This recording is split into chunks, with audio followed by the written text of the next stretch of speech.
গ্যাসের দাম বেড়েছে, পেট্রোলের দাম বেড়েছে, দেখুন আমি বাঁচি মামি, আমি বাঁচি। जब स्कूटी ने नंदीग्राम में गिरना तय किया है तो हम क्या करें। नमस्कार, मैं हूं पुनीत और आप देख रहे हैं अनकट। घुसपैठियों और रोहिंग्या को लेकर दिए गए बीजेपी नेता शुवेंदु अधिकारी के बयान ने एक बार फिर से बंगाल की राजनीति में हड़कंप मचा दिया है। दरअसल रविवार को ब्रिगेड मैदान में रैली को संबोधित करते हुए नए नए भगवादारी बने शुवेंदु अधिकारी ने ममता को घुसपैठियों और रोहिंग्या की खाला यानी मौसी बता डाला है। এখন বলছে বাংলার মেয়ে, শুনে রাখুন মাননীয়া, আপনি বাংলার মেয়ে বলে আপনাকে কেউ স্বীকার করে না। আপনি হলেন অনুপ্রবেশকারীদের ফুফু আর রোহিঙ্গাদের খালা, শুনে রাখুন আপনি। अब देखिए राजनीति भी क्या कमाल चीज है। कल तक ममता दी के हर काम पर शुवेंदु अधिकारी की मोहर हुआ करती थी। यही नहीं, पश्चिम बंगाल की सियासत में उन्हें ममता का नंबर 2 माना जाता रहा। लेकिन बीजेपी में आते ही शुवेंदु के तौर तरीके और बयान देने का अंदाज भी बदल गया। और सबसे बड़ी चीज जो बदली है वो ममता दी को लेकर शुवेंदु की भड़ास अब छिपाए नहीं छिपती है। और शायद यही वजह है कि अब ममता के पूर्व कमांडो शुवेंदु जहां जाते हैं, जहां बोलते हैं, जब भी बोलते हैं, उनके निशाने पर सिर्फ और सिर्फ ममता होती हैं। ममता पर न सिर्फ घुसपैठियों और रोहिंग्या की मौसी वाला आरोप शुवेंदु ने मढ़ा है, बल्कि इससे पहले वो बंगाल की राजनीति में कश्मीर को भी ला चुके हैं। পশ্চিম বাংলার কলকাতা তাই লন্ডন হয়নি, কিন্তু যদি এরা আসে কি হবে শুনে রাখুন, পশ্চিমবঙ্গটা কাশ্মীর হবে। अब पूर्व करीबियों के आग उगलते बयानों ने मानो ममता दी के साथ पूरे टीएमसी खेमे में पारा चढ़ा दिया। लेकिन इन बढ़ते पारों के बीच भी ममता शुवेंदु अधिकारी के बयानों पर रिएक्शन देने से खुले तौर पर बचती नजर आ रही हैं। और वजह साफ है, ममता नहीं चाहती हैं कि उनके कारण शुवेंदु अधिकारी को लाइमलाइट मिले। That is Shubhendu Adhikari. He is a defector, he is a betrayer. What he says has no importance. Mamata has kept Bengal safe these 10 years. She will continue to keep Bengal safe in future.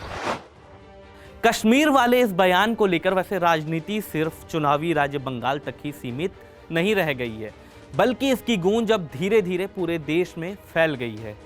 Kashmir के पूर्व मुख्यमंत्री उमर अब्दुल्ला ने तंज कसते हुए tweet किया, BJP वालों के मुताबिक अगस्त 2019 के बाद कश्मीर स्वर्ग बन गया है, तो पश्चिम बंगाल के कश्मीर बनने में क्या गलत है। वैसे भी बंगाली लोग कश्मीर से प्यार करते हैं और बड़ी संख्या में हर साल यहाँ आते हैं, इसलिए आपके इस बेवकूफाना टिप्पणी को हम माफ करते हैं।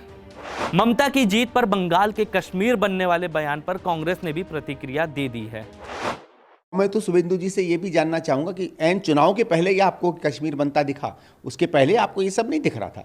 जब ममता जी धड़ल्ले से जीत रही थी और आप उनके साथ थे, तब आपको नहीं दिखता था कि कोई दिक्कतें? अभी सब दिक्कतें दिखाई पड़ने लगी। तो जो आदमी मौका परस्त होकर कोई बात कहे वो तो बाजारी बात होती है, उसका कोई मतलब नहीं होता। वैसे तो चुनाव में टीएमसी के खिलाफ चुनाव लड़ रही है कांग्रेस, लेकिन उसके नेता संदीप दीक्षित ने न सिर्फ शुवेंदु पर सवाल खड़े किए हैं, बल्कि जोश जोश में ममता सरकार की जमकर तारीफ भी कर डाली है।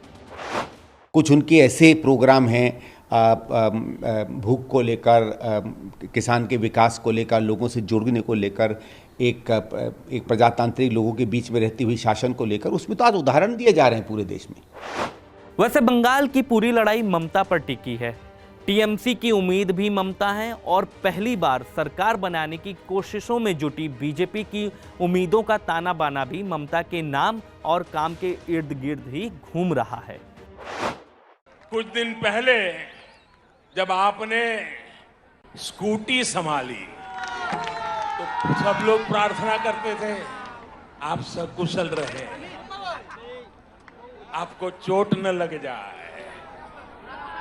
अच्छा हुआ आप गिरी नहीं तो जिस राज्य में वो स्कूटी बनी है उस राज्य को ही अपना दुश्मन बना लेती। अब दीदी हम तो हर किसी का भला चाहते, हम नहीं चाहते किसी को चोट आए, लेकिन जब स्कूटी ने नंदीग्राम में गिरना तय किया है तो हम क्या करें। जैसे जैसे चुनाव नजदीक आ रहे हैं वैसे वैसे बंगाल की राजनीति में बयानों का नया अध्याय लिखा जा रहा है। पीएम मोदी की विशाल रैली के बाद बीजेपी ने शंखनाद कर दिया है, लेकिन ये तो बस शुरुआत है। जैसे जैसे वोटिंग के दिन नजदीक आएंगे वैसे वैसे हर तरफ से बयान और भी ज्यादा तीखे होते चले जाएंगे। फिलहाल बंगाल की राजनीति से जुड़ी हर खबर हम आप तक पहुंचाते रहेंगे। आप देख रहे थे अनकट। शुक्रिया।